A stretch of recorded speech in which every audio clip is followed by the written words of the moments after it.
All right, we got another episode of Hunt Suburbia, and I've got Gary Dufresne here. How's it going, Gary? Going pretty well. How are you doing? Going great. Gary and I were texting yesterday, and maybe even 2 days ago. So we both belong to Bowsite. We contribute to the Bowsite forum. It's a great resource. People listening who don't know, there's a go to bowsite.com, find the regional Massachusetts page, and it's probably the most active page out of any page I've even seen on there across the whole country. I mean, it's a really good community there.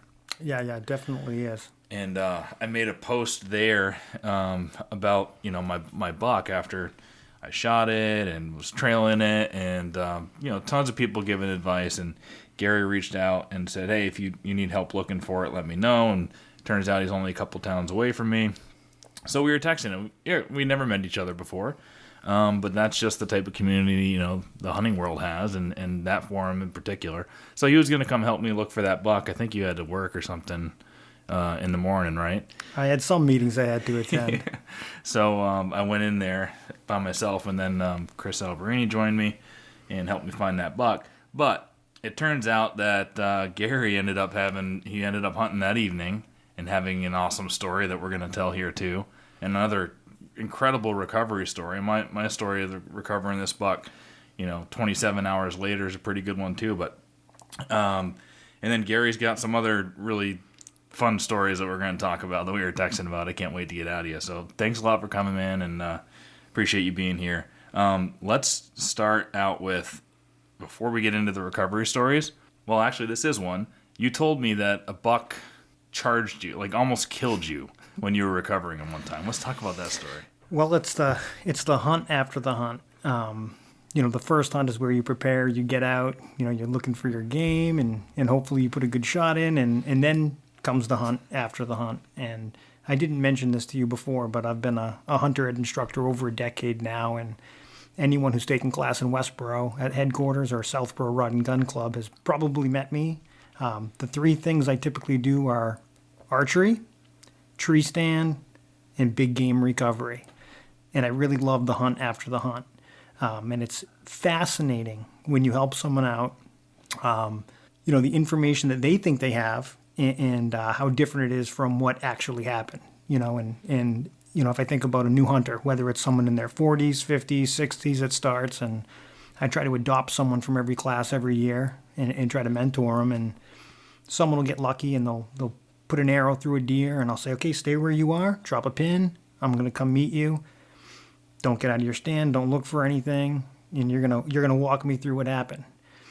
When I get there and, I'm 30 yards away and I'm on the phone with them and I'm saying, okay, well, tell me when to stop, tell me where the buck was standing, tell me where the buck was standing.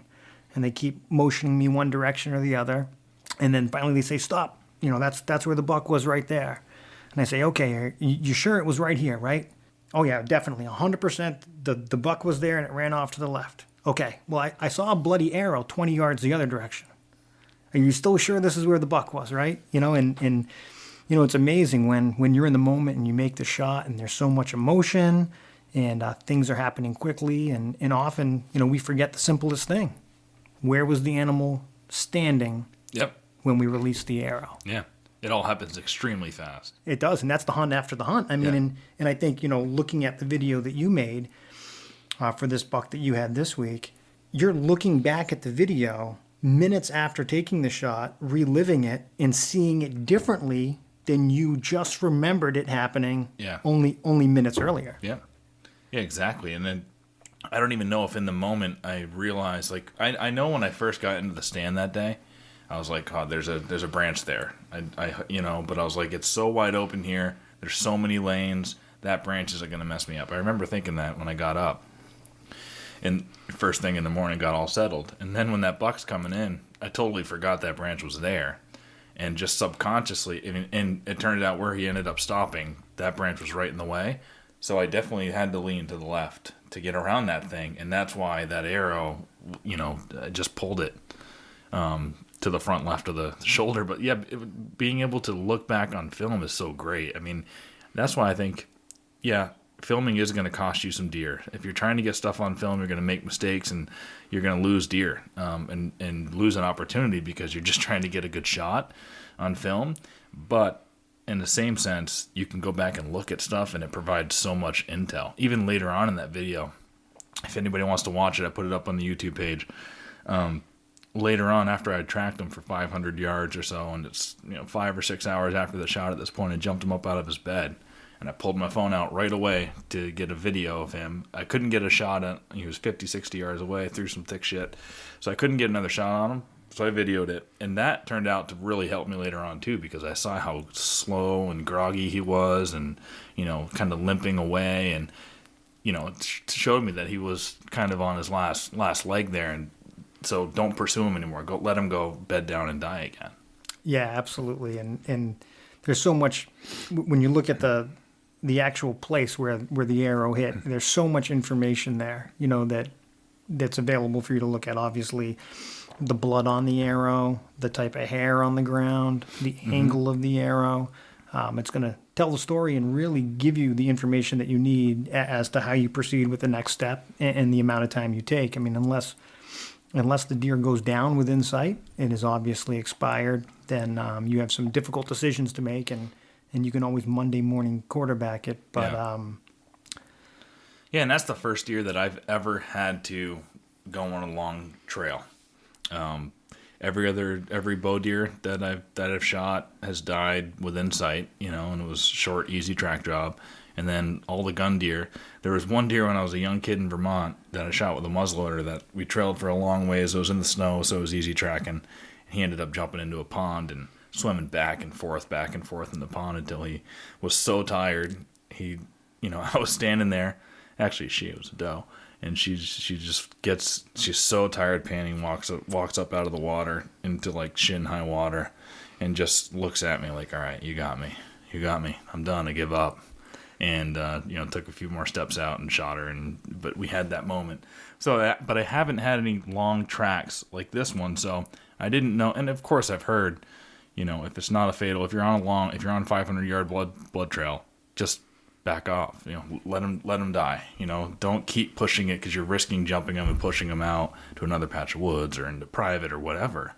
And it's easy to you hear that over and over again, but then when you're in the moment, you just want to find that deer, and you second guess yourself over and over again. But it sounds like you've got a lot of experience on it, and I want to get to that buck. So how do we tie back into that buck that you were telling me that almost killed you?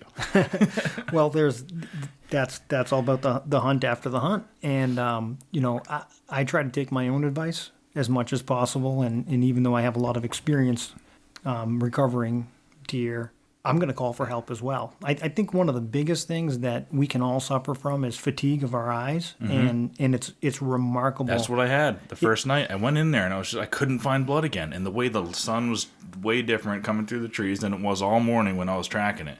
I mean, it was super easy. I was in a groove in the morning tracking that thing. I could see blood everywhere, even if it was a little tiny, short patch tree. It wasn't super thick. It was just I could see it opening up in front of me where he went, and then took the break and went back in that evening. I couldn't find blood, man. It all looked different. Yeah, it's remarkable the difference it makes to have a hunting partner or two, and how those fresh eyes will immediately pick up on something so incredibly obvious that you overlooked. Someone will walk, and point 6 inches in front of your face and say, "Don't you see that giant giant blood spot right there, obviously with directional travel in this direction," and until it's pointed out, your eyes are fatigued and you literally just can't see it. Yeah, you get into overthinking. Yeah, so if I'm hunting and I have a shot opportunity and I take the shot, I'm immediately calling a hunting buddy. Yeah. And in the case that I talked about yesterday, that I was texting you about, I reached out to my friend Chris and Jocelyn in Rhode Island, and we do a lot of hunting together, both in Mass and Rhode Island. And they're always, they're always happy to come out and help. Baby's crying upstairs, but it's all right. He wakes up every once in a while and then cries himself to sleep in 2 minutes. Yeah. So Yeah. So to have people that honestly want to come out and help, and I reach out to them. They come out. I go home, drop off my bow, change. You don't always know how perfect the shot was, and I thought it might be a little bit back. It's interesting in when you started your story about, you climbed into a tree, there was a branch. Most of my hunting is done on fresh sets. Yep. So, go in with a climber, set up my climber. It's never perfect. Or I go in with a saddle. You're going in blind to a place you've never set up a climber before. Yeah, absolutely. So almost all of my sits are one-time sits, one time in a tree for the whole season. And I might hit it again next year or the year after, but I do a lot of fresh hunting. And so I now, of course, the next morning it's more obvious what happened, that there was a small branch in the way. And keep in mind, early season here it was opening day of the season. In fact, to kind of make the story a little bit crazier, I brought my dog for a walk at noontime on this property, and I actually jumped the buck, and I have video of the buck, and it ran to the right. On opening day? On opening day, alongside this highway, and I said to myself, oh boy, if it goes that direction, it's going to be coming back this afternoon, and I might be sitting in a tree with a bow. So it's kind of unique because I actually have a video of the buck alive at noon on my phone, and then later that afternoon, or, I was lucky enough to get it. But you climb into the tree early season, and even if it looks decent with an hour left of legal light, by the time it's like sunset and we still have a half hour to hunt, like you can barely see the twigs and sticks. If there's not a leaf on it, it's not even obvious that it's there. Yep. So it's getting near, probably 15 minutes before the end of legal light, and I see some deer coming on my right side, and I wait, and it's two small bucks, and there's a bigger one coming on the left. So I wait till it's almost perfectly broadside at 25 yards, draw my bow, anchor, release, hear a loud crack. And I'm not, I'm definitely not confident of where I hit it, because at this point, there's so much leaf cover, and it's like that noise. I haven't heard that noise from a deer before. So deer takes off like a long shot deer, full speed ahead, takes off, and I gather my stuff, get down as quietly as possible, back out, go home, change, get my recovery gear ready, call Chris and Jocelyn, get back there, sneak in, have a headlamp on, and I see eyes bedded down. I say, oh, well, I'm gonna come back because it looks like this deer's bedded down close, within 50 yards, and it's likely to expire right there. And he let you get close enough with a headlamp, so without jumping up, so it's probably not going anywhere. So they agreed to come meet me later, and I think they showed up at about 11 o'clock at night. And fortunately for me, I don't record everything, and some things you don't really want to be in video. But when we went back the second time, I went in assuming that the deer was mortally wounded and was on its way out, and you really want to just finish the job and do the ethical thing and put it out as quickly as possible. And it wasn't until after that I realized what had in fact happened. That I was in a small depression, a small bowl, probably 12 feet in diameter, with a very angry buck that, when I got close, was suddenly not acting like it was a mortally wounded animal. Yeah. And it was, terrifying, to be completely honest. 'Cause, what was he doing? So he was basically thrashing from left to right, trying to gore me with his antlers as I was, attempting to dispatch him with a small hunting knife. And eventually, with some help from my friend Chris as a distraction and a little bit of poking on his side as well, I was able to dispatch it. And it was only until, at that point we realized that something had happened with that first arrow that I never heard of before and probably will never hear again. I think we're all familiar with people that have shot deer in a leg bone with a bullet, and the bullet can break the leg, and arrows are pretty heavy, and they carry a lot of kinetic energy. And this arrow actually had deflected on a branch and broken through both rear legs. So basically immobilized this deer, and he had struggled down into this low point where, unfortunately he would have, eventually been eaten alive by coyotes. That would have been the, ultimately the way that it went. And certainly in hindsight, if I had any idea that he would have reacted the way he did when I approached, the responsible thing, the safe thing to do, as a father responsible for children, is to walk away and not risk being gored. Just leave. Yeah, exactly. Come back in a few hours. And I think, I want, obviously I don't want to, offend 80% of the people in this world are non-hunters. They're not anti-hunters and they're not hunters. So, I don't want to, really the objective is to dispatch the deer as quickly and ethically as possible. So you don't cause it any unnecessary harm, pain, or suffering. Yeah. But certainly that was an eye-opening experience. And if it was on film, it would either be, on a sensation on YouTube and, for America's Funniest Home Videos or be on PETA's website. Yeah, you'd be up. Yeah, exactly. It would be up in arms. Well, and you had a buddy there with you, right? Yeah, two. And Yep. A couple buddies there. And was it making noises as it was thrashing around? Was it grunting at you? What was it doing? So I've never heard, I've heard that people have described what a buck roar sounds like. Yeah. And that is absolutely the only way to describe it, a roar. Jesus, that must have been terrifying. A noise I've never heard before or after. Yeah. And I guess, the interesting thing is the deer that I arrowed yesterday afternoon was in a very, very close at the same property and pretty darn close. And when I initially was tracking that deer, I headed the same way.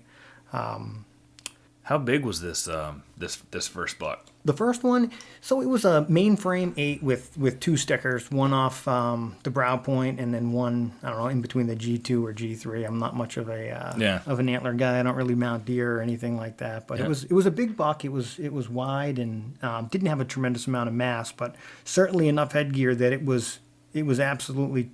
And he was heavy. Did he outweigh you or what? I would like to say at the time, that was a year ago. The COVID-20 hasn't been good, but I think once we were down in that hole together, we both had the same idea. I was trying to stab him and he was trying to stab me, and fortunately for me, I had help on one side. So, all right, you guys have probably heard me talk about OnX in the past. I use OnX religiously, whether I'm hunting in the big woods or I'm hunting in the suburbs. It's great. I drop waypoints in there where all my cameras are. I can preset some stand locations and put in, this is a good stand location for a southwest wind, or this is a good stand location for an east wind. You can put in the icons to have different colors, so you can color code stuff, which I find super helpful. If I have a spot that I still need to get a camera out, I'll put the shade of my camera icon in there to white, so I know that I got to go and put a camera up in that location. Once it's there, I turn the shade to blue, so I know it's an active camera. I use it a lot. Property boundaries is great. You've got a line distance on there, so you can tell how far away you are from different structures like roads. So you make sure if you're in the suburbs, you're hunting in a legal spot. And then in the big woods, it's a security blanket for you. It is a GPS. It's a much better GPS than those little handheld things you got to put in your pocket. So you can download maps before you go out into a spot that might not have cell service. So you make sure you always have the map on your phone, whether you've got the cell service or not. It really is just an invaluable tool. And if you guys want to sign up for the first time, we've got a special code. Use code HS20 for Hunt Suburbia 20, and you guys will get 20% off OnX Maps. So go to www.onxmaps.com and use code HS20, and you'll get 20% off your membership. You will not be disappointed.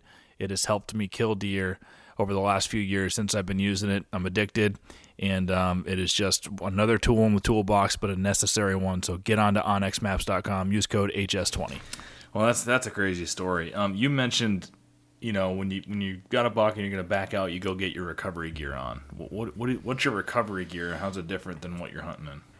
Well, it's not too much different. To be completely honest with you, I'm different than a lot of the hunters that you've probably talked to in the past. I don't do anything for scent control. I remember an interview with, I think, Lane Benoit a while back where he said the only scent I use is common sense. I don't use scent-free anything. I don't leave my... Yeah. One of the guys I used to teach bowhunter education with was the exact opposite for me. He was a firefighter and got changed in the woods, used arrows that were very light with expandable blades. I literally hunt in old work shoes, jeans, whatever shirt I'm wearing, plaid. In the winter, it's wool. It might be camo just because LL Bean makes thicker wool pants and camo, but, deer don't really care what you're wearing. No deer I've ever shot has been embarrassed by what I was wearing. That's true. So I just, especially suburban hunting. Both of those bucks last year I killed wearing just green and black checkered plaid. Yeah. The original camouflage. Yeah. Yeah, I mean, if you're, especially suburban bucks, I live in Central Mass, not too far from you, and these deer interact with people all the time. I participate in a lot of town archery hunts or limited draw archery hunts, and you're hunting in places where deer are used to smelling people, seeing people, hearing people all the time. Yeah. And I just act like the rest of those people, and then slowly climb into a tree. Not that makes it easy to kill them, but it does. I do think it's totally fine to put some foot traffic in a spot. I was just talking with my buddy Chris, and he's like, "Hey, can I hunt one of your spots tomorrow?" I'm like, "Yeah, definitely. I'm taking a break for a little while now. I had a crazy last couple of days, and I love sharing spots with guys and helping guys get deer." And he's like, "Well, didn't a guy with a chainsaw walk through there the other day?" I was like, "Yeah." And I walked in there today to check a couple cameras, but those deer that are in there are used to it.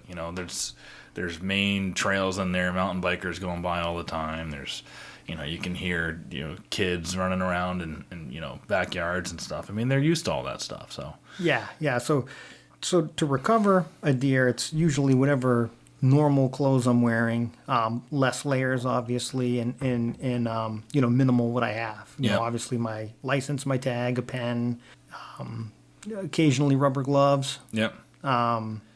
Knife. The biggest thing for me was just make sure, I wanted dry stuff because I was so sweating. I went home. I wanted, and it was going to be 70 degrees when I was going back out, or 72.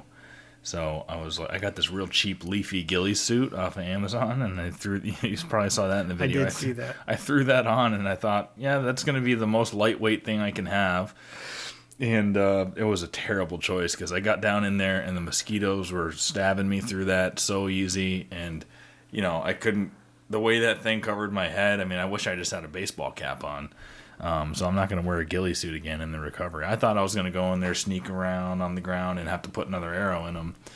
And it was going to be lightweight, but no, I wouldn't do that. Just long sleeve shirt and pants and lightweight, and that's it. Well, the second clip of your video, you had the thing tied around your head like a bandana. So obviously it wasn't working. Yeah. Well, it was hot, and it was hard to see with the wearing it the way you were supposed to. I was like, I need to cover my bald head because I get stabbed by mosquitoes up there all the time. Yeah, I mean, try to anchor an arrow when you got this net across your face. It's not easy. Yeah, that's true. It might look good. It works great turkey hunting with a gun, but not as much archery on the ground for deer. So yesterday, when we were texting about possibly you meeting up with me to help me recover, you sent me the first picture that you sent me there. That's a big deer. Tell me about that, because it's a monster buck. It's his friend is holding it up, and you've got a whole story about that. That's 2019, right? I think it was 2018. That was the first buck I ever shot with a shotgun in Massachusetts. And if all things go well, I'm tagged out in archery season, move on to Rhode Island, muzzleloader in November, in New Hampshire, muzzleloader. So that's how I like my season to progress. But that particular year, I did a lot of traveling. I used to travel about 30 weeks a year, and obviously that can interfere with hunting, depending on how it's scheduled. So my friend Chris was kind enough to allow me to sit in one of his stands on public land in Zone 11 on opening day. And, it started like, any perfect suburban hunt. Just as legal light was setting, from the game trail, here comes a woman and her golden retriever who's not on a leash, right? Because this is suburban hunting, and shortly after that, a guy with a 5-gallon bucket set up like 75 yards away in the direction that my stand was facing, and waved to me. So that was nice. I got a message that there was like an 8:30 conference call that the work wanted me to take on a vacation day. So I got down, and so the day was going great so far. Oh yeah, I mean, it's just the way you would expect it to go. And this was a property in Zone 11 that was purchased by a town, and they had made a decision to allow hunting in a place that hadn't had hunting. And like every other place I've ever hunted where hunting wasn't allowed previously, there's a bunch of tree stands in there and angry people that now you're legally hunting in a place that they've hunted their whole lives. Yeah, that's a problem. Yeah, and so I stopped. I took my conference call, shedded some layers, and decided to walk some of these old overgrown trails and see if I have an opportunity to see something. I spend the beginning of the season archery hunting in a stand, and it's kind of like a mountain lion. You're an ambush predator. You're silent. You're in a tree. You pounce. You kill. Once the first Saturday in November rolls around, I go to Rhode Island, and now I'm a wolf. I'm on the ground with my muzzleloader, and I'm working my way through the woods, and probably do 90% of my hunting on the ground with a gun. Yeah. Just a different challenge. Me too. I've never carried a gun up into a stand. Yeah, it's not my idea of a good time. And I did hear you plug in the Woodman Arms. Oh yeah. I have one of those things. I don't have it yet, but I've shot a couple of them. What do you think? Oh my goodness, it is an absolute game changer. So my friends in Rhode Island, I've hunted Providence Water Supply for 10 years, and it's a lottery hunt, and you're allowed yourself plus a partner. So either being picked myself or being picked as a partner over the last 10 years, I've had a lot of opportunity to hunt there. And these guys really give me a hard time, because if it's like a Sunday and I see a deer, I'm probably not going to shoot. Because if I shoot, that's going to require me going home, tearing apart my muzzleloader, and I'm not even kidding you. I would spend 2 hours cleaning. I was big into LHR muzzleloaders before. I had 3 of them. They were a small company in New Hampshire that used Green Mountain barrels. Really high quality. They were like $600 to $900 depending on what stock you had. Really, really nice firearms. But when you're shooting Pyrodex, you have to clean those things, and I would make it like new. So I'd waste 2 hours of my life every single time I shot a deer. I can't tell you how many times a deer would step out on a Sunday, and I'd say, boy, is it worth it? Like, is it worth me having to do all this work? And they're not joking with Woodman Arms. When they say you don't clean it, I mean, you shoot it with Blackhorn 209, you do not clean it. I cleaned it at the end of the season, and I felt guilty. Yeah, but so you still can. But so Mark Woodman has the original gun. I think he said he shot over 500 rounds through it, and it's 10 years old now, or something like that. And he still never cleaned that one, and it still shoots perfectly straight.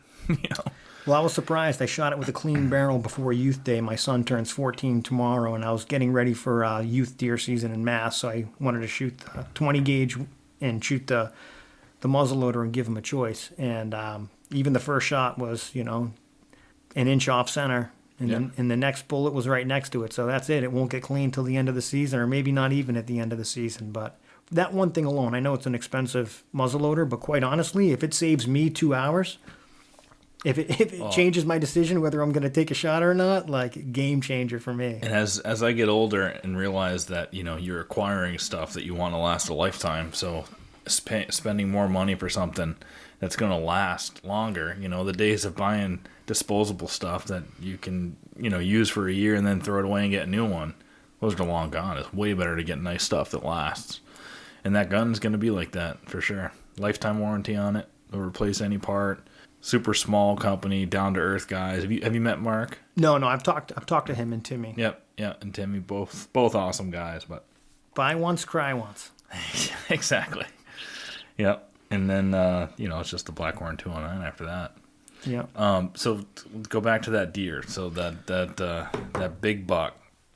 Yeah, so I'm just going for a walk. I'm taking a shotgun for a walk. The old Savage 220, and just came up over a hill, and it was crossing from right to left, and I was walking up on it, and it was just an opportunistic shot, that happened. And took the shot, it kind of mule kicked a little bit and ran off. And I think the folks that remember 2018, we got a little bit of rain on opening day, which made it very difficult tracking. Mm-hmm. Blood wasn't great.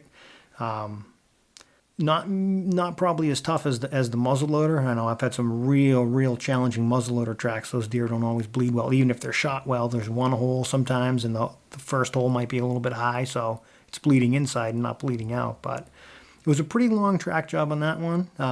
I didn't finish that track job. My buddy Chris finished that track job for me later. I had a flight the next day to Pittsburgh for work, unfortunately, and you only have so much time off. And when you travel a lot for work, you have a responsibility to the game. And it's heartbreaking, to know that you have a flight the next day and you just shot the biggest buck you've ever seen. And that you maybe can't do your full diligence on it because you have to fly. Yeah, that was extremely painful. I remember, being in meetings at work and texting my buddy Chris that eventually did find that deer. And it was the biggest deer I'd ever seen in Massachusetts, probably the biggest one I've ever seen. I green scored it at 153 and 3/8. He green scored it at 153 and 5/8. And we're not scorers, but Sounds pretty close.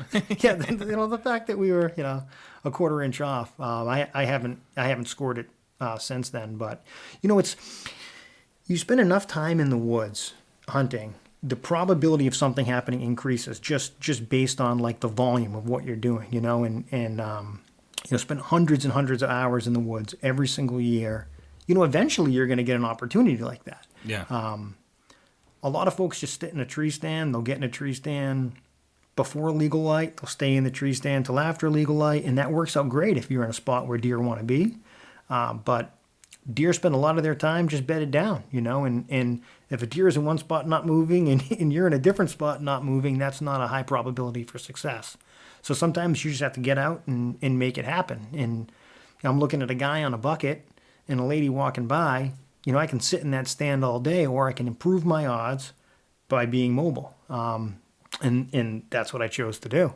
And, really, really got lucky. And then with the recovery, the real sad part is my friend and I had actually walked very close to that buck's final bed near a stream and a blowdown, and we were probably, I would guess, 30 or 40 yards away from where it was, from where it was eventually found, and so and that probably happened. I mean, that does happen all the time. Imagine how many people don't find their buck that literally was just out of eyesight from them. Yeah. I mean, he sent me this picture, and I'm celebrating. And our old deer biologist I met when he actually interviewed for the job probably 10 years ago.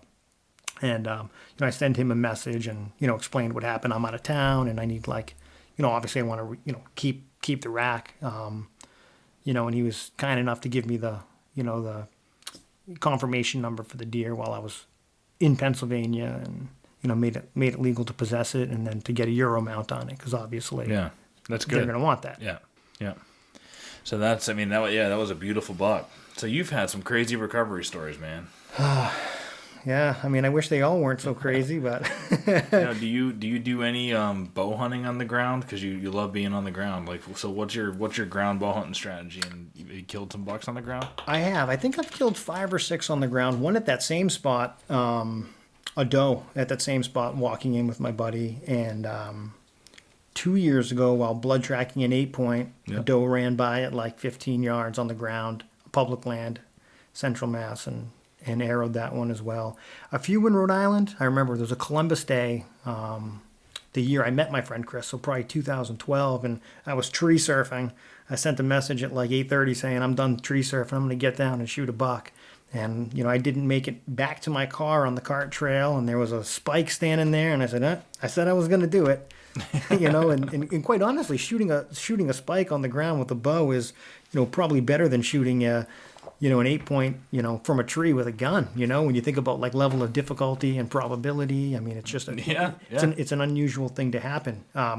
It's interesting. Like we have like this confirmation bias often when there's one way that we do things, or we think we should do things, and we do it and it's successful, it reinforces doing that same thing. Mm-hmm. I work with a gentleman, Dan. And your probability of being successful in that gets better.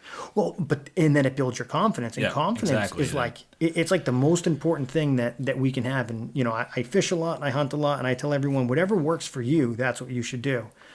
I have a friend, Dan, that he hunts from the ground, period. Will not hunt from a tree. And people can't understand it, but like his bias is he has an advantage on the ground, so he's going to continue to do it. Yeah. And the few times I've been lucky, 5 or 6 times to shoot a deer on the ground, people say, wow, that never happens to me. And I'll say, well, you get to your stand before legal light and you leave after legal light. You've eliminated that probability from ever happening. Yeah. But you tell me that like preseason while you're scouting, you keep seeing deer on the ground. Why don't you do that one time during the season? Yeah. Just give it a chance. Don't have don't have the bias that it's not going to work for you. Yeah, don't let the doubt creep into your head, because as soon as you start doubting, then you're going to be you're not confident while doing it. You're not going to be enjoying yourself, and your probability is going to go down. Now with a bow, I have a lot more confidence in the air. Just your ability to draw a bow, the ability to wait for a better shot, to make a better shot, and Yep.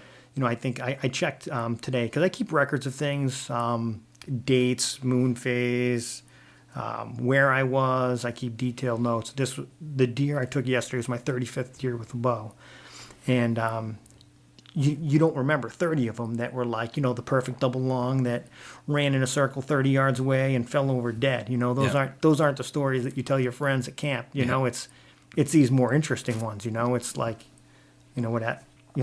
what happened to me You got to today. suffer a little bit. And we got to talk about what happened to you today. But that buck on the right there, I got on the ground last year, and then my first deer with a bow, and I ended up being a button, was from the ground. So I do like hunting on the ground. I grew up doing it with a gun, and then with the bow, it's like you said. I've in this off season, in this preseason scouting, I walked up on so many bucks.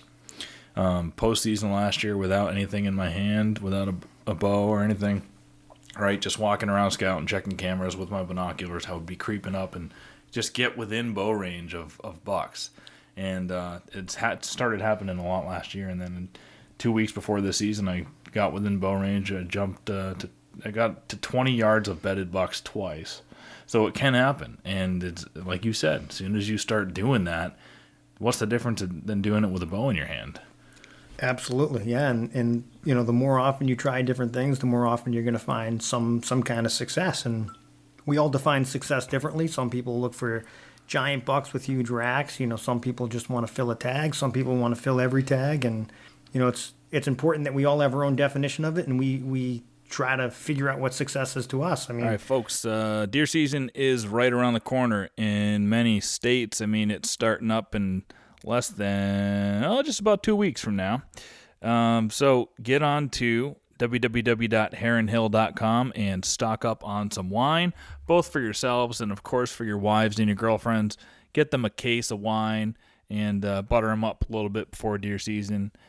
Give them something to drink at night while they're waiting for you to get down off your stand. You got deer all around you, and you're up there in the dark waiting for them to go away so you can get down from your stand. They got to be enjoying some wine during that time. So stack up, get yourself a case. Go to www.heronhill.com. They'll deliver it right to your door. Make sure you use code HS5 for Hunt Suburbia 5. So code HS5 for an additional 5% off all the volume discounts they already got on there. If you get 6 bottles, you get a volume discount. You get 12 bottles, you get a bigger discount. And then you can add on HS5 for an additional 5% off. These guys have been a great supporter of the podcast. Please support them. Get whatever kind of wines you like, but I like the Eclipse Red.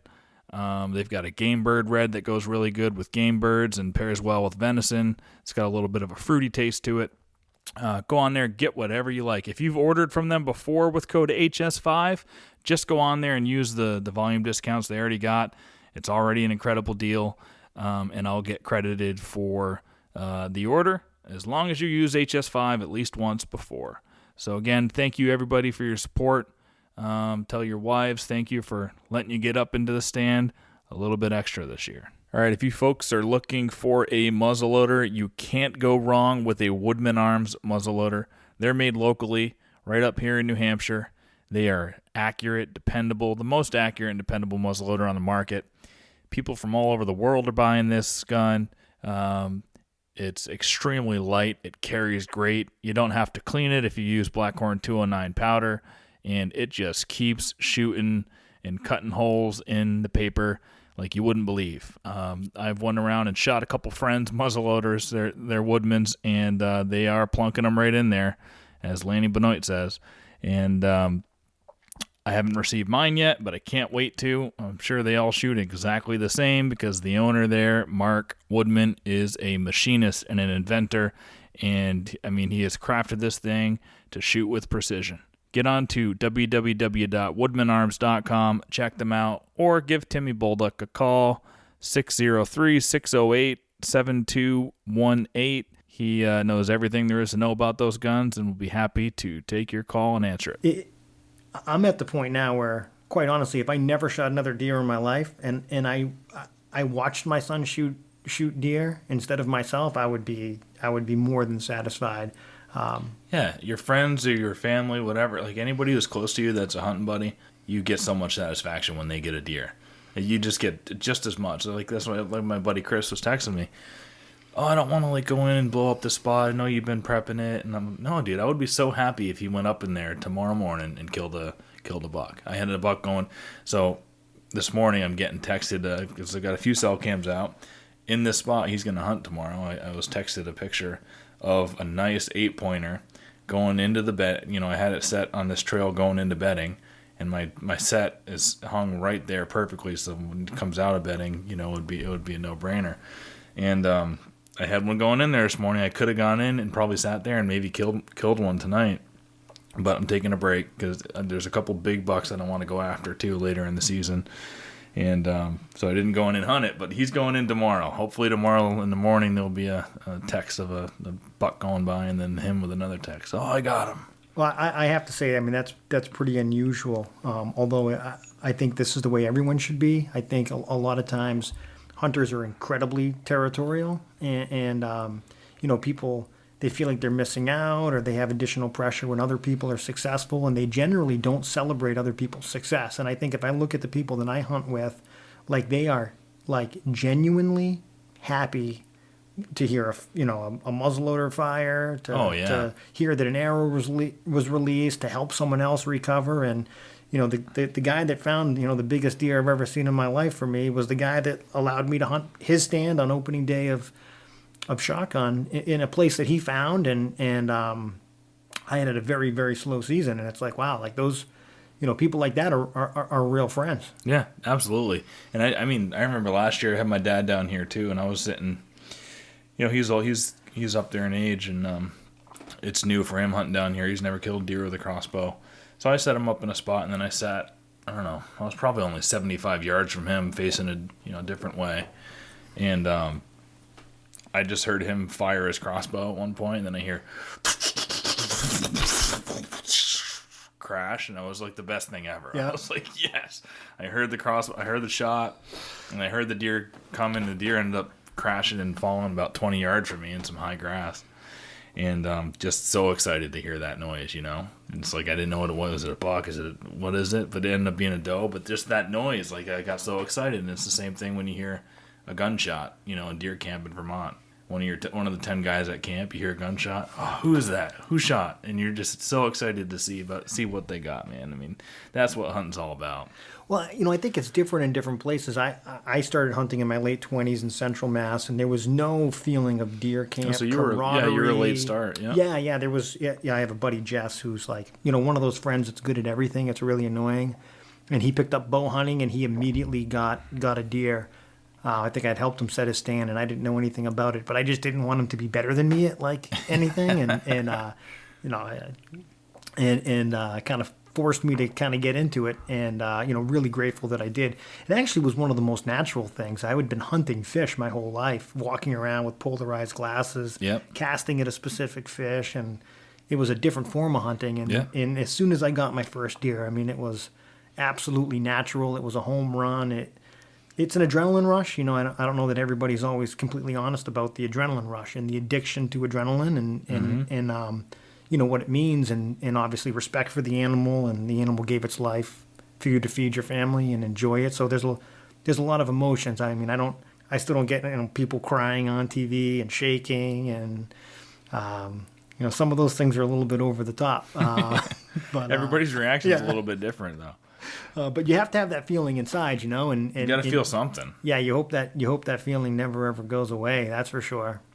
Yeah. Yeah, it was a little bit different this time because I've been used to shooting a deer and recovering it right away, and the adrenaline's still pumping a lot. This was 27 hours later, so I was pretty much out of adrenaline. But, you know, as soon as I saw it again, you get a little jolt, like, oh my God, there he is. Most people would be out of hope too, you know, and that's a difficult shot. Looking at the angle, I mean, it's quartering away, but unfortunately, a shot forward of the vitals can be extremely challenging. You know, that if it's, you know, if the shot's a little bit behind, which is unfortunately what happened to me yesterday, you know, it changes your tactic, but you go into it knowing that the deer is going to die. It's a matter of when, and it's a matter of where, you know, and you have a huge influence on that. Obviously, sometimes there's variables you can't control, if coyotes come or someone walks their dog, or depending on where you are. But, I mean, you know, ultimately, if I think about what I went through today, I think about the strategy I had after the shot, and I think about what I did. You know I did the right things to increase the probability of me finding my deer, and I found more than just my deer. So Gary sent me a text. Oh, congratulations on the recovery. He saw that, you know, I found my buck, and he says, you want to talk about a recovery? And he sends me a picture of a deer in a well that is drowned in a well. I was like, dude, is that your deer? Yeah. And so let's tell that story now, because that's just incredible. Good times. You know, there's nothing like these afternoon, you know, you jump in a stand after work, and you got meetings in the morning, so you got... Yeah, and this is the day that you were going to potentially come help me, too, so it's like all this happened in one day. Like, in the morning, you're like, oh, I'll come help you find it, and then work happened, and I found it myself, and you jump out in the stand, and you had a crazy story. Yeah, it worked out perfect, and unfortunately for my son, it was going to be his first day in a bow stand.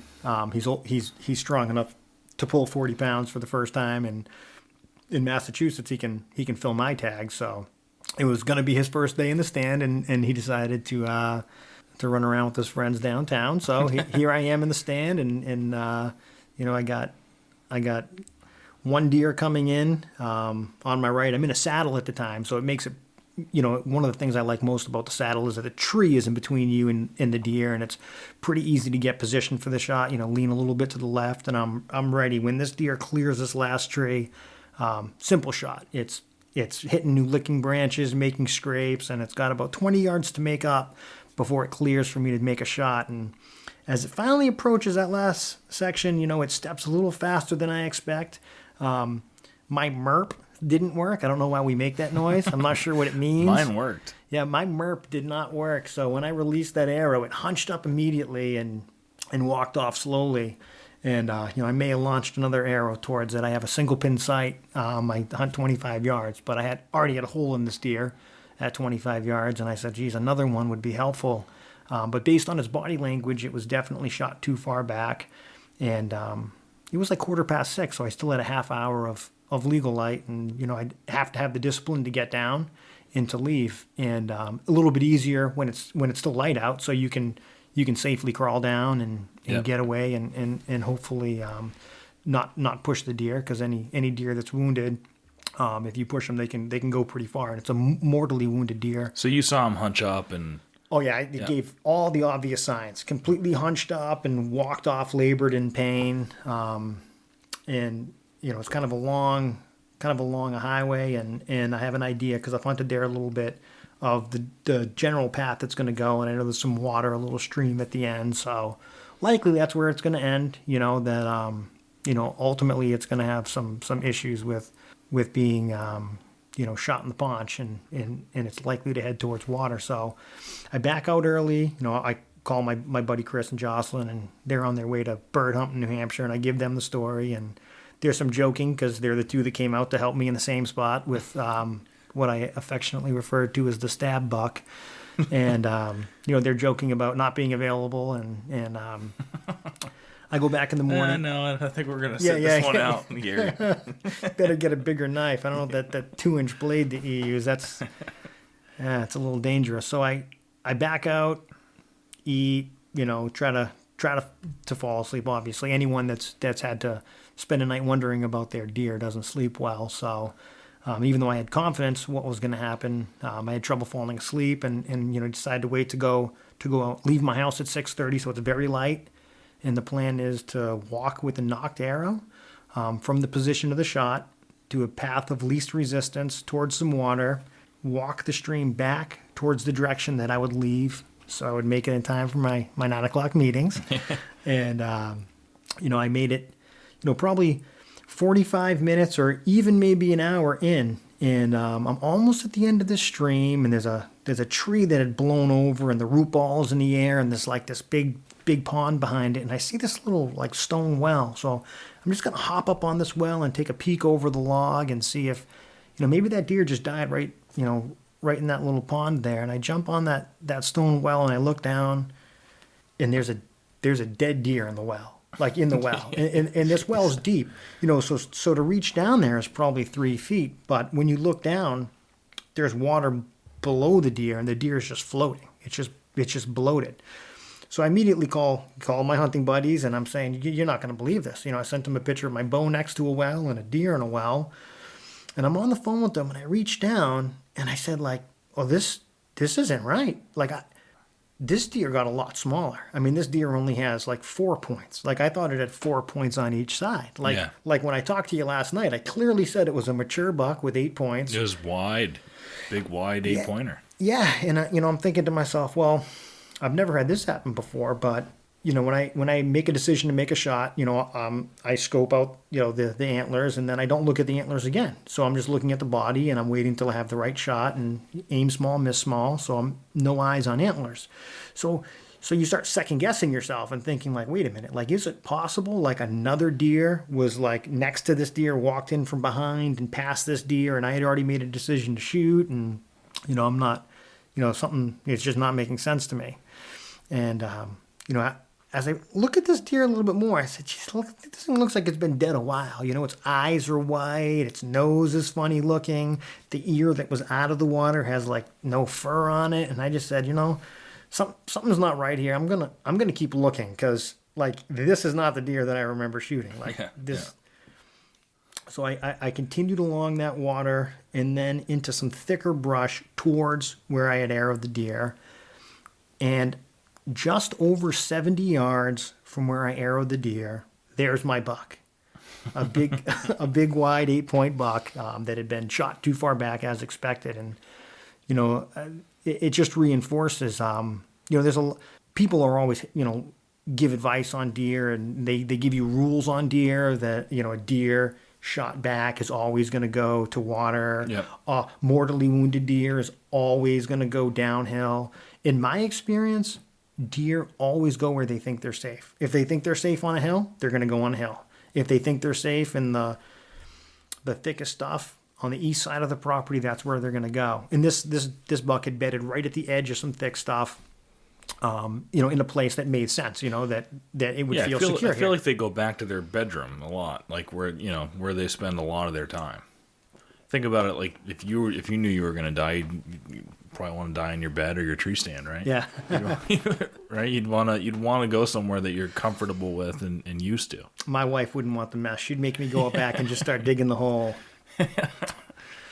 But yeah, I mean, so remarkable. I mean, to be in the woods looking for a deer that you arrowed, and looking at, stereotypically where you think a deer would go into the, search for water, if it's gut shot, and to find another deer, it's not your deer. I mean, you look at it, it's just, the thing just fell in a well and drowned. That's crazy. Just fell in a well. Yeah.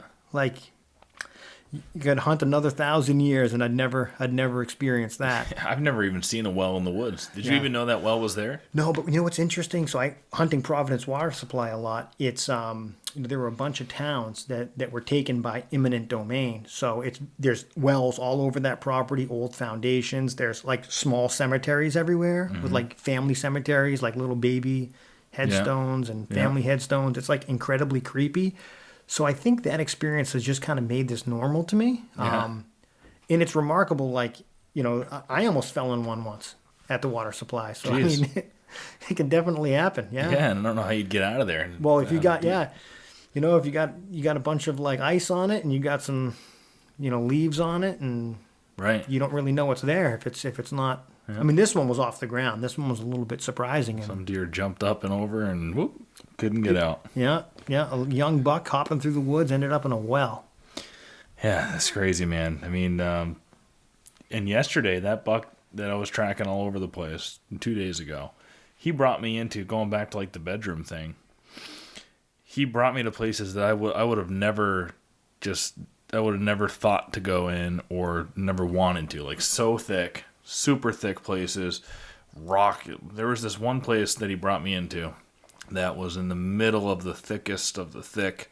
swamp, and I've walked by the edge of that before and said, "Oh, I bet they bed in there, but I'm not going in, right?" But I bet they bed and they try to set up on the outsides of it. Well, I got into the middle of that thing because that's where he took me, and my God, there was this awesome spot which I know was probably his bedroom at some point.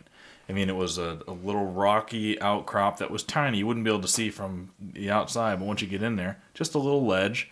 And it, flattened out, and there was some nice dirt in there, and a nice signpost rub that had been rubbed over the years many times. And I was like, this would be a great spot for a buck to bed. Yeah. And now I marked it on Onyx. I know that that's probably going to be a mature buck will use that in the future, and I'll know how to hunt that scenario. But he brought me into all kinds of places like that during normal scouting or normal hunting I'm not going into. So it is kind of cool. You learn much more than just how to track a deer when you follow these long, blood trails. Yeah, absolutely. They're going to go to where they're safe, and I think those same areas get used by buck after buck after buck through generations. And I think the same thing happens to us as hunters too. I mean, now that we have all this technology, you mentioned you use Onyx and Google Earth, and use Google Earth a lot of preseason scouting or postseason scouting for me, and you find spots that you think are perfect, and you get there, and there's an old crappy 2x4 in the tree, and the rest of it fell down, and someone found that spot 40 years ago without any of this technology, but they found that spot for the same reasons, that it was a travel corridor or some kind of a natural funnel that basically put the probability of success in their favor, and every time I'm walking a new piece of ground and I see an old tree stand, I take notice of that, because there's a reason why someone chose that spot. They went through a lot of effort. A couple of my spots are right next to those old fallen over tree stands with a wooden platform on the tree. Those guys, they knew what they were doing back then. The woods may have looked a little bit different, but the terrain, the funnels, like you said, were the same. Maybe the trees were smaller, maybe the bushes were all different, but that spot has natural funnels for sure. Yeah. And the best topo map in the world, or Google Earth, isn't going to show you these very minute, ridges or minute funnels. Like I don't know how many times you go into a place and the topo map says it should be flat, but there's like all these little knobs and ridges going every which way, and those little tiny funnels make a huge difference. Oh, they certainly do. You really can't plan everything by a topo. I mean, it does really well to, I have so many spots where I'll look at a topo and drop pins and say, I need to go scout this, and then you go in there and it's awesome, and there's tons of deer sign, and you figure that out just from the topo, but then you gotta fine tune the details when you get in there. I think for me, the hunting never ends. The time I spend scouting is at least as enjoyable as the time that I spend hunting. When I'm sitting in a tree with a bow and nothing's happening, I feel like I could be scouting and having more fun, to be completely honest with you. Yeah. Well, isn't it funny, like, a lot of people just think you're crazy if you think, how many hours and hundreds of hours you put in scouting. Like this year, probably put in hundreds of hours of scouting and going to look for sheds and all that stuff. And you put in all of those hours for like sometimes something that takes 30 seconds. Oh, yeah. The deer comes in, boom, you hit a fatal shot, it crashes in front of you, and like then it's over. And we get 2 tags in mass, which is great with bucks, and you can get more doe tags and stuff. But all of those hundreds of hours for that one quick moment, and then when you're tagged out too, it's like, all right, right away you restart again. You're already thinking about the next year, and you're starting over with all those hundreds of hours again. Yeah, I mean, it's when you think about like how if you stopped to get a coffee on the way to the stand, you wouldn't have seen the deer that came in 2 minutes after you set up. Like you think about like if you're on your phone, right? If you're sitting playing on your phone, surfing the web, you miss an opportunity. Like you spent hundreds and hundreds of hours to be prepared, and then you got to the stand and you weren't ready to hunt. Yeah. Like you weren't prepared to hunt. Well, that's one thing I am guilty of on this buck, and I'm guilty of it a lot too, is being in the stand and looking at your phone. Running the podcast and an Instagram page and YouTube and all that stuff. It's kind of fun to, interact with people and go check on the comments on YouTube, and you always have something to do. And it has taken me away from, the old days when I was hunting in Vermont and never had a cell phone, and you're just in the moment all the time. So I am guilty of that, and I almost lost this deer because of that. I was on my phone reading the post on Boston Bowhunter, and it was so quiet. It was so quiet that morning. It was after 2 days of rain and foggy, and it was just a quiet, awesome morning. And this buck snuck right up behind me. He came in on my boot track and from behind, and all of a sudden I just heard a twig snap or a little brush rustle, and I looked down and he was right there 14 yards smelling my boot track, and there was no trees, nothing in between us. So I felt like at that point, I'm holding my phone, look over and he's there. I'm like, oh my, he's too close for me to, what am I going to do now? I got to put my phone down. I got to stand up, grab the bow, turn around. He would have picked me off if I did that. So at that point, all I could do, you can see in the video on YouTube, I put my phone up into the little mount very slowly once he got behind the little tree, put it in there, started recording, and I had to wait until he walked out away from me. So, I knew his eyes weren't going to be there to stand up. Walking away, I stood up, did the MERP at 25 yards and shot. But that, I was on my phone. If I was scanning, when I'm going to stand normally, I'm pretty much looking forward, but every 5 seconds or so, sloth turn to the left, sloth turn to the right, look behind you, like I think most hunters will do. And maybe I would have seen him coming in, and maybe I would have been up and ready, and if I was in a saddle, I would have been, much easier too. I wouldn't have had to worry about that. I would have had the tree in front of me, and it would have been easy to position for a shot, but I didn't practice with my saddle enough this year. Well, these deer can be like magic sometimes. They can literally appear. I remember, one time, and it was in Rhode Island. I want to say if it was 2017. I had walked the reservoir all day trying to help my friends successfully take a deer, and it was the end of the day, and we were allowed 5 people in Rhode Island to work in a coordinated effort. So, I didn't know that. 2 left, 2 stayed. I went into a stand, and I think I dozed off at the end of the day in my stand, and when I had woken up, there was a half rack 8-point mature deer, 3.5 years old, under my stand, and I looked, and it's in the snow, and there's tracks from this deer all around me, and this deer's been around me for a few minutes at least, and I just noticed it now, and I was lucky enough to take it and fill my tag, and in some of these hunts, the archery only hunts and some of these management hunts, you have a responsibility to take deer. They're not really trophy hunts, and you continue to get opportunities, and especially as a bow hunter in Massachusetts or in the suburbs, I mean, there's a lot of towns, there's a lot of conservation commissions and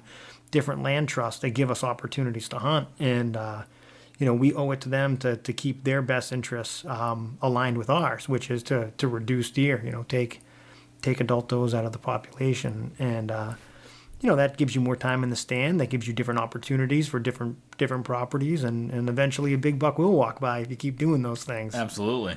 And you can have some cool experiences with does too. I put up a video 3 days ago. This doe, she followed me. She followed me around. She wouldn't leave me alone. It was weird. I think she's, it was in a real urban spot, 30 acres surrounded by commercial. I don't think it gets a lot of foot traffic in there because it's so urban. It's there's fence lines, and people in super urban places don't like to go into the woods. They're just afraid of the woods for ticks or whatever. Think coyotes are going to kill them or bobcats or something, so they stay out. But I'm in there in all my camo, and I'm a sneaker. I'm sneaking around. I'm super quiet. I take every step super delicately, and no matter what. Whenever I'm in the woods, I'm doing that. I'm very quiet. And I think she was just like, what the hell is that? She walks up the hill at me. She gets to 10 yards. She doesn't spook or blow. She just turns around and starts walking away. And I'm just trying to get down the ridge to the spot that overlooks a swamp, and try to catch a buck coming out of the swamp on the edge. And she's kind of staying in between me and kind of ruining it. I'm just trying to get down there. And she was circling behind me, coming up close and walking off. And then I wouldn't see her for 10 minutes sometimes. And all of a sudden she'd pop out of the bush. She'd all of a sudden just be right there again. I'd be like, there you are again. What are you doing? Will you just leave me alone? And that was a cool experience. I didn't want to shoot her. I mean, I have no problem shooting does, but that experience, I mean, she gave me a million opportunities. And I was on the ground. And she had a skipper with her, too, so I don't really like doing that. But Man. I'm almost embarrassed to admit this, but I actually chased a doe for 2 years in 2012 and 2013. Really, like a target doe. I had a permit for one of the water supply properties in Rhode Island, and there was a piebald doe that was mostly white. Oh, that's cool. And I didn't even want to tell anybody else on the property about it. There's like 35 people that are permitted for like 1,000 acres, big property. And by the second week, like 20 of the 35 will stop hunting, and the other 15 will chip away at it a little bit. But there was this one time where there was like an old abandoned family cemetery. It's in the water supply, and I can see her bedded up. I can see her white back bedded up, and I'm checking the wind, and I say that I can put a stalk on this. I can go along the road, and in Rhode Island you only have to be 200 feet from a house to release an arrow. So better discharge restrictions in Massachusetts. So I'm like, well, I'm over 200 feet, 67 yards from the house across the street. I'm going to put the ultimate stalk on this thing. And I did. I mean, I crawled with my bow, arrow knocked, even just trying to keep the arrow in the arrow rest as you stalk up to this thing up over this hill, and the wind's perfect and everything's perfect. If someone's filming me, I'm going to be famous. Yeah, the hunt in public sounds like. Just as I kneel up, I draw back, I anchor, and it's a rock. It's like a granite rock. I just spent 2 hours stalking this rock, and it was and I had seen it nearby several times, and at the time you could get, I think it was 5 or 6 does you could get, I think, in Rhode Island, and at the water supply, because they had special rules to try to minimize the deer. And I remember a couple of times I had shot a doe, so you'd buy your doe tags one at a time because they're like $26 there. So you'd shoot one, and then, the next time you go out, you would just stop at the Walmart in Cranston and buy another one and go back out. And several times I had shot a doe, and I would see that doe on my way back to my car while I'm dragging a doe, near where it was. And I'm like, well, I should have bought 2 doe tags, right? Like, why am I being cheap, Spend all this time, all this money on all this, fancy hunting stuff, and I only buy 1 doe tag at a time. Yeah. So I could have got my target doe, but I almost shot a rock. Well, is that doe still in there? Yeah, I don't know. I mean, it's been a long time, so hopefully it passed on its genes. And all right, just want to take a quick break and remind everybody that's listening, please, if you haven't, go on to iTunes or the podcast app, anywhere that you can leave a review on the podcast. iTunes and the Apple Podcast app are the best places to do so, because it really helps in the rankings. Go in there, leave a written review, tap on the 5-star rating. It's going to help us a lot in shooting up the rankings and getting this podcast out to more people, and I would really greatly appreciate that. Go and subscribe on our YouTube page if you haven't yet. It's Hunt Suburbia, youtube.com/Hunt Suburbia. Of course, follow us on all of our social medias. Continue to interact with us. And if you have any questions or anything you want to send me, shoot me an email at huntsuburbia@gmail.com. yeah, When I first moved here a couple years ago, there was at least 2 or 3 deer that weren't completely their face was piebald, neck and front shoulders, but there was like a whole family of them that I would see around. And that was kind of cool. I haven't seen them. I just only saw them that first year I moved here. But that was kind of cool. My dad got a piebald doe up in Anacostia, Canada. We did that trip a few times. Pretty fun. And they're beautiful, cool looking animals.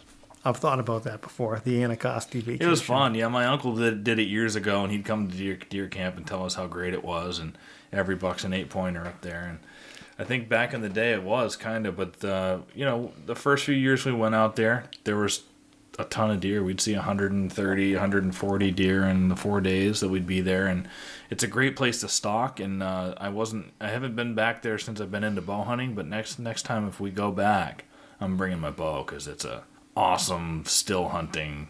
You don't get in a stand there. I mean, I didn't really see anybody get in a stand. It's a ground hunting spot.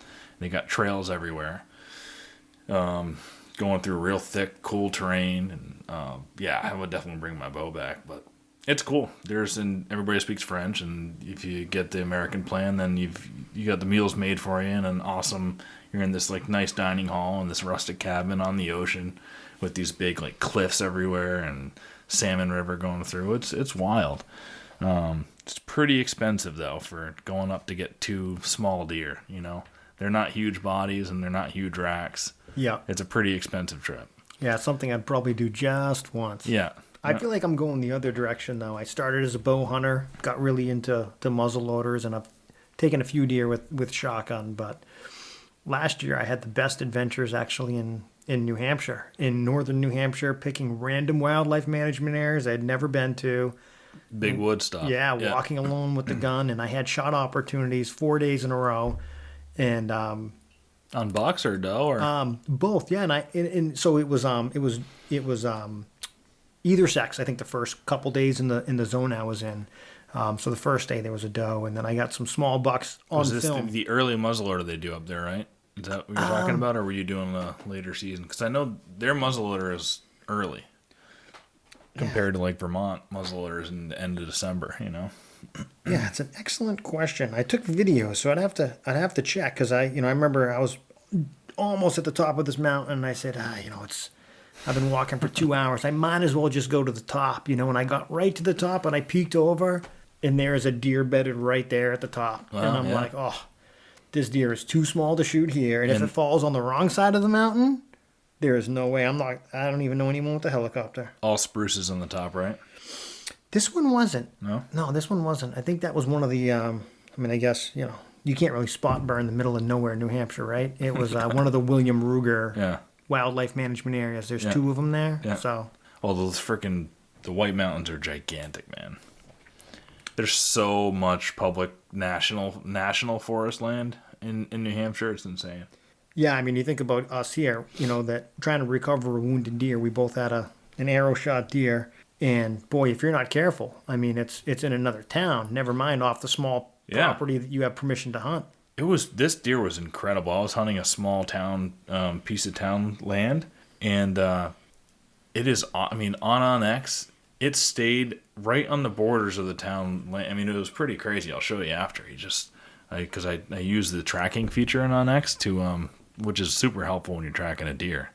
Because if you ever want to go back and find last blood, or you see a spot where you stood for a long time, it might be where, whatever, you can go back and look at it. This deer died, shot him on town land, he died on town land, and it was like right on the border of like a private, but it was like right on the inside. Like, it was a really cool thing. I mean, he could have bumped over into private, he could have crossed the road into a state park that you can't hunt, and I don't know what I would have done then.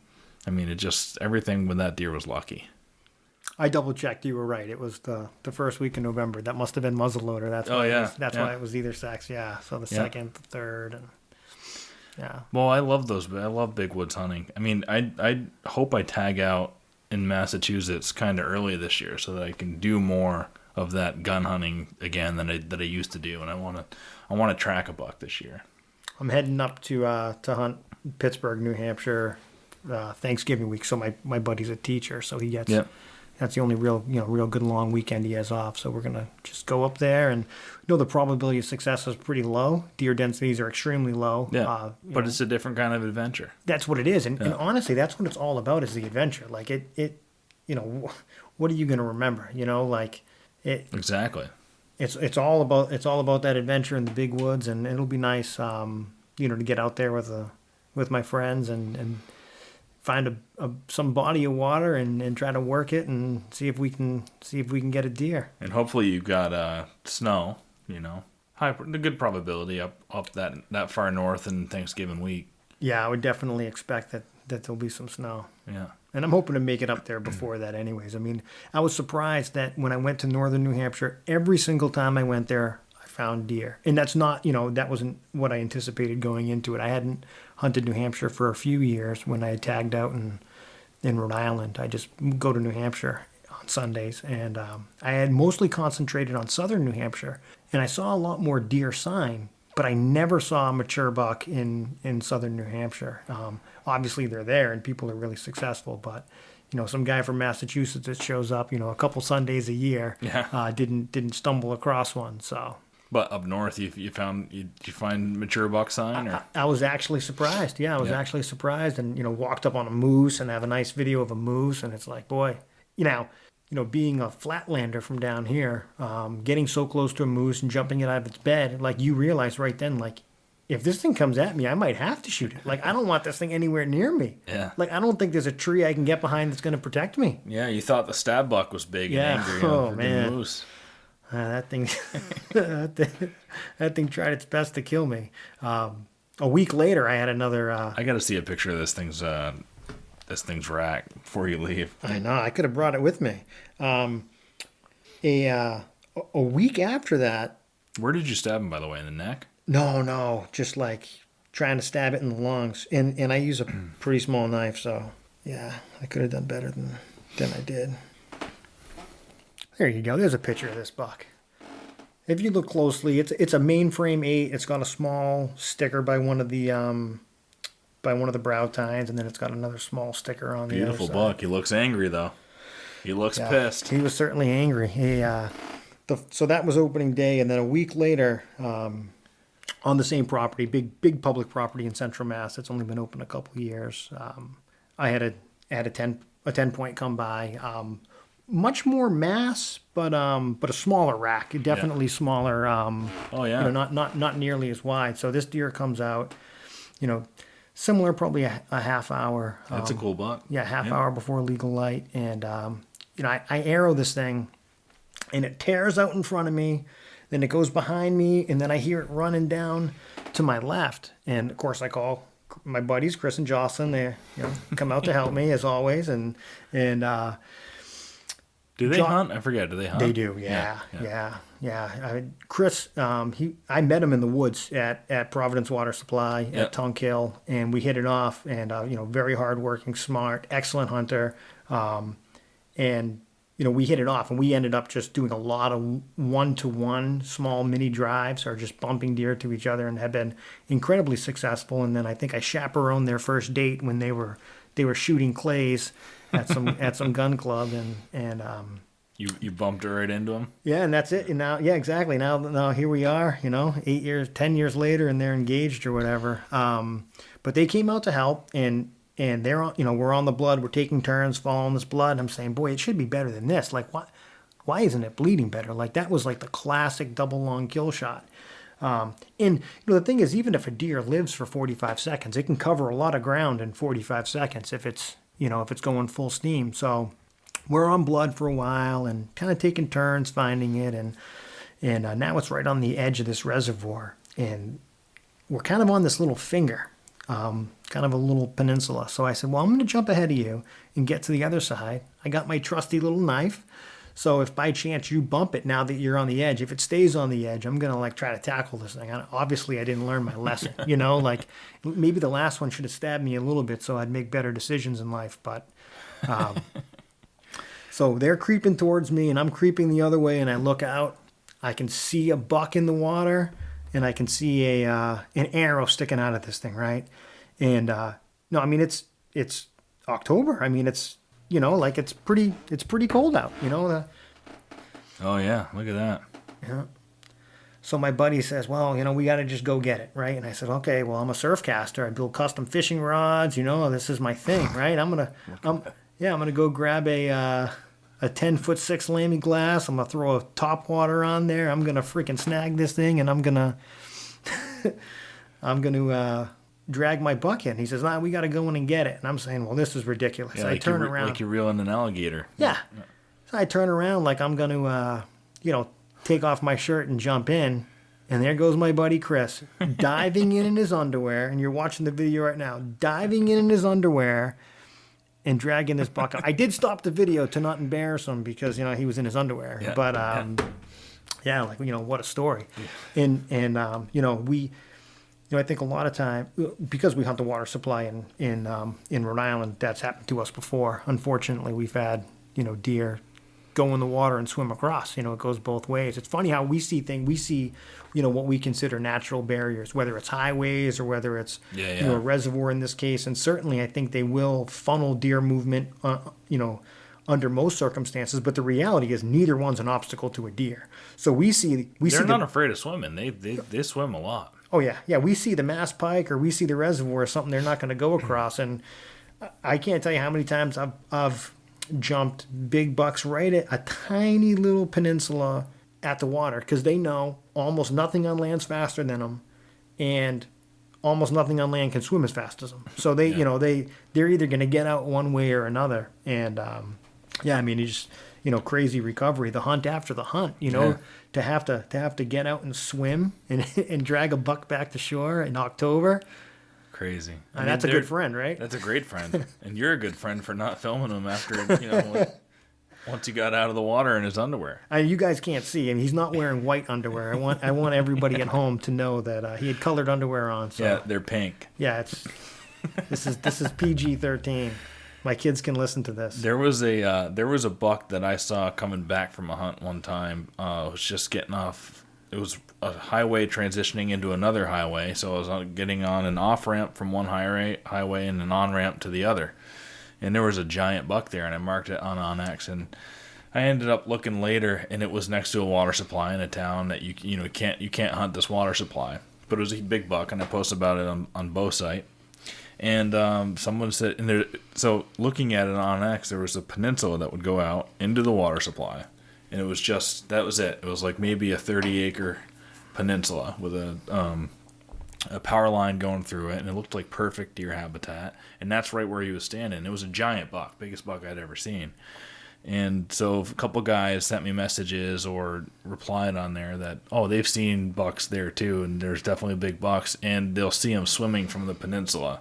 They'll see them, just driving by, they'll see them swimming all the time from the peninsula to the mainland. Like, they just love, swimming is not an obstacle. Yeah, it really is remarkable. And some of the small islands on these reservoirs.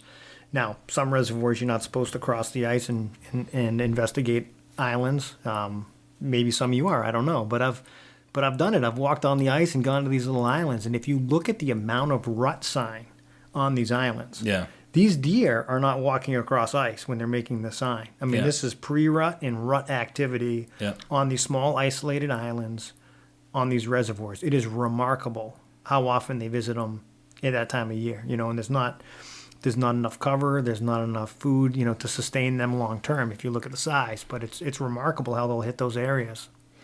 Do you want to talk about real quick, because you mentioned how you do little mini one-on-one bumping drives with a buddy. It's something I haven't really done, but I've got some friends that I think would be fun to do that with. What goes into that, and what kind of strategies? Because you're successful doing it, right? Yeah, that was an absolute game changer for me. Because again, I started as an archery hunter, which is a mountain lion. It's alone. It's an ambush hunter, and the first two guys I met really that became good hunting buddies in Rhode Island were Jeff and Chris, and it's remarkable how predictable deer will be with. The idea is you don't want a deer running, full out. You want a deer to think it's outsmarted you, to be moving, slowly in a predictable way. So I'll give you an example. Last year, this buck right here, I'll show you, real beautiful big 8-point that Chris shot last year at a water supply. I'm texting him because this buck is staying 45 to 50 yards in front of me, and I'm texting him like, this buck is coming your way. This buck is coming your way. If I would walk 10 feet... He didn't give you any opportunities? Or when you're bumping, you have one shooter and one guy that's not going to shoot? Yeah, in this case, I only had a doe tag, so I didn't have a buck tag. So, I'm here to help someone else, make their day. Obviously, if there was a doe, I could take it, but... and you can see this one ended up in the water as well. Yeah, I was going to say, there's so many water bucks, man. Yeah, beautiful wide buck. But, so I'm, this thing is literally just staying in front of me, 50 yards. And it's on a kind of a public piece of land, and it's staying basically in backyards. And now he's a little bit further down, so within discharge requirements, and I'm basically just bumping this thing along to him. And this thing just wants to stay in front of me. It just wants to stay safe. It deals with people walking their dogs and, people searching for mushrooms or whatever it usually deals with. So I know it doesn't want to be too close to me, but it's also not terribly afraid of me. It just needs to be moved to an area, and there's a term. And how are you walking? Are you walking like normal pace, or are you creeping along? It's usually a normal pace or a little bit slow. Some of the areas that we walk, the pines are so thick, you're literally swimming through it. If you're the person walking, don't even bring a gun. Don't bring a two-way radio. It's going to be stuck on a tree. Like, it's going to get unclipped and it's going to be gone. Ask me how I know. It's about moving slowly and methodically to try to slowly move these deer. And you know, I don't believe in scent control. Well, I don't believe in scent control like, you know, special soaps and clothes and carbon and, you know, hex suits and all this. But I know that if I'm walking and my wind's blowing ahead of me, I'm bumping that deer. And if I'm zigzagging, I'm potentially bumping them in, you know, a more predictable way. The nice thing about highways and bodies of water is they will cross them, but they prefer not to. So if they can get away from you and just stay on that edge, you know, that 20 yards off, 40 yards off, wherever that thicker stuff is, you can get them to kind of follow that contour right to a person. And now, you know, this buck is looking behind it towards me when my buddy's, you know, parallel to, you know, and it has no idea that it's being hunted. It just thinks, hey, why is this guy following me? You know, it doesn't know there's someone else set up on the other side. And you know, a lot of strategy goes into it. You know, a lot of looking at a map and trying to understand like what we think they're going to do. And then you try something and, you know, it works or it doesn't work and you have to make a modification to it. So there's some pushes like the swamp push is the name of one of the pushes that we would do. And it was successful for a couple of years. And then the deer. So you would replicate one that was successful. Absolutely, yeah. And usually it would be three of us in that case. Two of us walking parallel along a road, and then the road hits a swamp at like a 90-degree turn, and the deer would typically go between the road and the swamp. So it was the swamp push. Well, the deer got smart and stopped going through that funnel, and they would take a hard left, 90 degrees, and go along the swamp. So we call it the reverse swamp. So instead of going the swamp way, they go to the reverse swamp way. And there were times where that was successful, you know, several times a year. Every time we would try it, that particular one would be successful. And would you wait for the right wind to try it? No. When it came to that, you know, it's because, you know, and it's funny too. It's pretty predictable. You know, you'd hit a thick spot. Sometimes you'd hit the first thick spot like be deer bedded in there 5 minutes in, and then you hear the shot that, you know, that far in advance. You know that you're not even near the sitter. And other times you'd hit the last thick piece and you can almost see the deer in between you and the shooter. Yeah. And then the deer makes it over and gets shot. We're allowed 5 people in Rhode Island. I know I said that before, for a drive. And my buddy Ryan, who's kind of new to hunting, he's a big tuna fisherman. I met him fishing and I told him, I'm going to pick you as my partner at this water supply and you're going to get a deer. And I don't think he believed me, but he certainly believed me when, you know, the first time, it was probably the first time he was with us on a drive, and there was 5 of us, and you know, we're doing this push towards that swamp, and so you got, you know, 2 people working down the edge of a road, 2 people working down the edge of a swamp, and 1 person at the funnel, and then, you know, the person at the funnel gets on the radio, Jocelyn, and she says, hey guys, a big buck just crossed the road in between us all. Can you imagine that? Like, that is like the worst possible luck for an 8-point buck during muzzleloader season. It crossed the road from one piece where you can't hunt into like a management hunt surrounded by 5 people with muzzleloaders. Yeah. So my buddy Ryan is not 40 yards away from me. I call him, right? He didn't hear it on the 2-way. He answers the phone. I say, Ryan, turn around. There's a big buck. He turns around. I hear, boom! And then I subsequently hear boom, boom, and I'm thinking, oh boy, someone thinks someone has a shotgun in here, you know, because it's muzzleloader season, right? And it's really, you know, obviously really unusual to hear rapid fire. Rapid fire, yeah. And you know, he ended up with a beautiful 8-point buck, and then, and as luck would have it, I think the following day he arrowed one in mass. So he went, you know, over a decade without even getting a buck. Wow. And in 2 days, that's the way it happens, right? man. He ends up with 17 points and a $2,000 taxidermy bill. So I don't know how happy his wife is now that he took up hunting. But, you know, it's amazing just that how you said it before. Our whole season, like how a lot of us measure success or failure, is these 10-second increments or these 30-second increments. It's making one different move than you made. Yep. It's staying 10 seconds longer. It's getting there 10 seconds sooner. It's not looking at your phone. It's being prepared for that moment. Like it's truly remarkable how much work goes into it and how fragile it is, because everything has to go right in that 30 seconds for it to pay off. Yeah. Yeah, a couple things I just wanted to mention about my hunt that I would do differently now, you know, looking back on it. Like we mentioned the phone. Less time on the phone, more time focusing, especially right in those prime hours, right?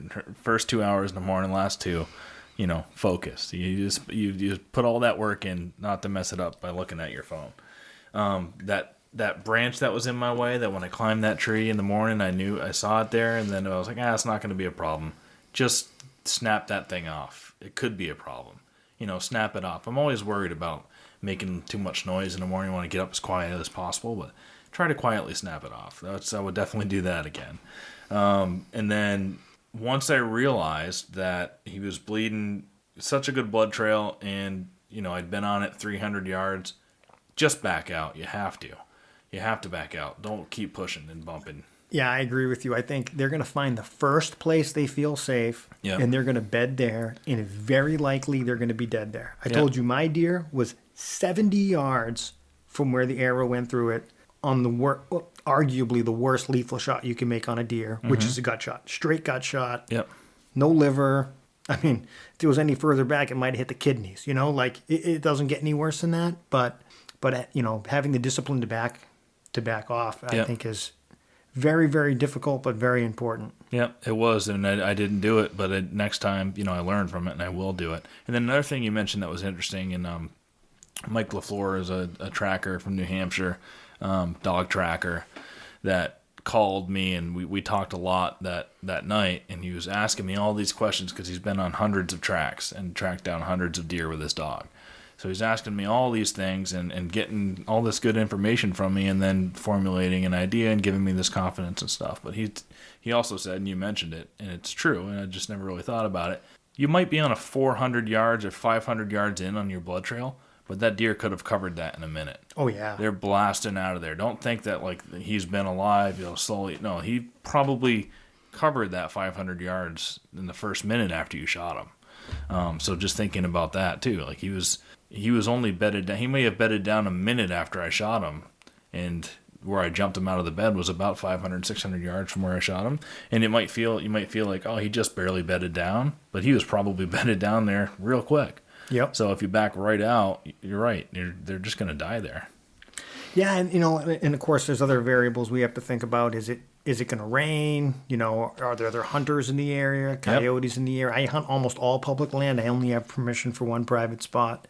And, I jumped 2 coyotes while on this deer's trail. And I mean, there's tons of coyotes in this area, and they did end up chewing half of them. But it's amazing how quick they can find them and how quick they can eat them. Yep. But I salvaged both hindquarters. They ate one front shoulder and all the flank on one side and half a backstrap. But I salvaged half a back, one side of the backstrap, the neck, one front shoulder, and both hindquarters. I mean, it was actually really still solid meat. It was cool. It smelled fine. So I was happy with that. I didn't think I was going to be able to salvage much at all. I think you got lucky there. There's been a few times I've backed out, came back after a few hours, and there's almost nothing left. Yeah. You don't even think it's possible for that. How did this much deer disappear? Yeah. How many dogs were on it? I'm surprised that they only took that much of it. And then the other thing with that hunt, I was going in the morning, and I'm carrying my climber. I've got my camera. I didn't even use. I bought a nice camera this year to film my hunts, but when I got up into the stand, I had a hell of a time trying to get the camera arm on, which I'd never used before, and it just wasn't screwing into the tree. And I said, to hell with it, man. I'm not putting this in. So I kept the camera in. But anyway, I'm going in with all this equipment. Probably got 65 pounds on my back. I haven't been into this particular spot, and I haven't gone this way in this year, and it was all overgrown, and it was wet from those 2 days of raining, and I was in almost up to knee-high muck in a lot of these places. It's a deep hole, it's just this gradual goes down, and as you get lower and lower, it gets wet. So long story short, I didn't get to where I wanted to go. I had an idea, I know the area from the year before. I wanted to get into a certain place, and I just couldn't get down there in time. So almost about halfway down to where I wanted to get, it's 6 o'clock. I'm like, I got to get into a tree. So I hate that because I have the game plan, and so I'm climbing up this tree, and I'm just picking one in the dark, which is what you do a lot, right? But I would typically like to do that around a scrape or something, some kind of sign if I'm going to do that. I'm up in this tree, and I have no confidence. I'm like, I didn't get to where I wanted to go. This sit sucks. I even texted my buddy Chris. I'm like, dude, I'm looking around. There's no oaks. There's nothing here that that's going to make a buck want to be here. I'm just going to have to get lucky with him transitioning into bedding coming through this spot. And he's like, oh, I think you're in a good spot. You'll probably see deer. You always see deer. And 7:30, the biggest buck that I had on camera in that area all summer. I had never had him all the way down there. It was like half a mile away, but I had watched him all summer. Just happened to get lucky, and he was transitioning through there in that random spot. See, it's so weird though. So if your game plan doesn't go the way you want it to, don't get discouraged, because that can happen. Yeah, absolutely. A big mature buck can just pop up out of anywhere. And it doesn't matter where we saw deer all summer long when Yep. they're on their summer feeding pattern. You Yep. know, now they're eating mass crop, and Yep. the bachelor groups have broken up, and they're kind of forming their territories and pushing other bucks out, and we want to be where bucks are when we can kill them, Yep. which is during the day in the fall. Yep. And they're going to be close to their bedding area, and unless it's the rut in there, they're out moving on their feet all day long. I mean, your best chance is to be as close as you can to where they are, and be close enough that they can make it to you in legal light when they get up. Well, I mean, that's the reason I wanted to go in that area. One was the wind was good for that day, and then the other was I had checked the cameras that I had these bucks on in the summer. I've been checking them consistently every week or 10 days, and I hadn't seen him in those areas. September 2nd was the last time he came through once, but before that he was going through those areas multiple times a week. I'd have him on camera. And then September 2nd it dried up, and then all the other big bucks that I had on dried up, and I didn't have any cameras down low in the hole yet. I just hadn't been down there, but I was like, they've definitely gone down there to the mast crop. They're not eating up here anymore. Things are drying out. The grass isn't as green, and the bushes and all that stuff. All the acorns are dropping. They're going to be down in that hole. So that's why I decided to get into that particular spot. I just had a hunch they weren't there. They have to be over there in that patch of woods where all the acorns are. And so just that little bit of knowledge that I knew where he wasn't. I knew where those other bucks weren't. So go to the other spot. I didn't have any confirmation, didn't have any cameras in there yet, but that was the hunch, and it just worked out. That's like the love-hate relationship with cameras. I have one, I don't even look at it. I think in some cases they create false positive confidence. Yeah. And quite honestly, the biggest buck of your life might be walking behind your camera every day. Yep. And it's a cell camera, so you say, I'm not going to bother going to that spot. Yep. Until I see a decent deer there, I'm not going to go there, right? Mm-hmm. The thing could be living on the other side of your tree, Yep. and you don't know about it. So it's interesting how, like, psychologically that changes people's approach to things, and a camera shows where a deer was. A scrape shows where a deer was. A rub shows where a deer was. Some scat on the ground tells you where a deer was. There's a lot of indicators of where deer were. Just the way they nibble a tree, the way when they're biting a leaf, the way the edge of it looks ragged. There's a lot of evidence. When deer are around, they leave evidence. I don't need a camera to find that evidence, but I see a lot of people using it as a very, very useful tool to put them in a position to be successful. But I struggle with the pros and the cons, because I think it could keep you out of hunting a great spot just as easily as putting you in a great spot. I agree. And the way that you're hunting is, being mobile and doing first hang, sit in a new spot and hanging. It's so exciting, because that's how I hunted before I started getting big into cameras. And there's a certain, there's a certain excitement to not knowing exactly what bucks are in the area or what's going to pop out. It's like fishing when you throw your line into a lake, and you could pull up a 40-pound lake trout, or you could pull up a perch, but not knowing, and then you feel in the bite, and then it could be anything. Yeah. That's awesome, and I missed that a little bit, right? So it is fun to go into a new place where you've never had a camera or anything, get up into a tree, because you have no idea what type of bucks are in there, right? And that's exciting. Then you get a big one that pops out, and it's even more exciting than a big one popping out that you've watched all summer, I feel like. Yeah, it's like the 30 seconds that changes everything. But I will say, when I think back of some of the more memorable deer, my first big deer was a 9-point buck, and it's a buck I had glassed in the summer, and it was my second year hunting, and it had a damaged left, I think, rear foot, so its right antler was tweaked back a little bit, so it was recognizable. When you saw the buck, glassing, you knew it was that buck. And to harvest that buck the first week in November, it was very satisfying because, you almost feel like you have like some kind of a connection, with that particular animal. Yeah. And that was extremely rewarding. The biggest buck of my life is just like a freak accident, like this deer happens to walk by on a day I happen to be walking there with a gun. And that's the interesting about like hunting and fishing is like a lot of times you can measure success with consistent results of whatever the results are that you're looking for. But quite honestly, some guy can walk out tomorrow for his first time with a crossbow and kill a state record, and someone can go out with a surf rod and catch, a world record striper. And does that make him the best fisherman in the world or the best hunter in the world? No, probably not. I mean, it's consistent success, achieving what you want to achieve. Yeah. I mean, I think that's a great way to end it, man. I appreciate you coming. Gary Dufresne, right? Yep.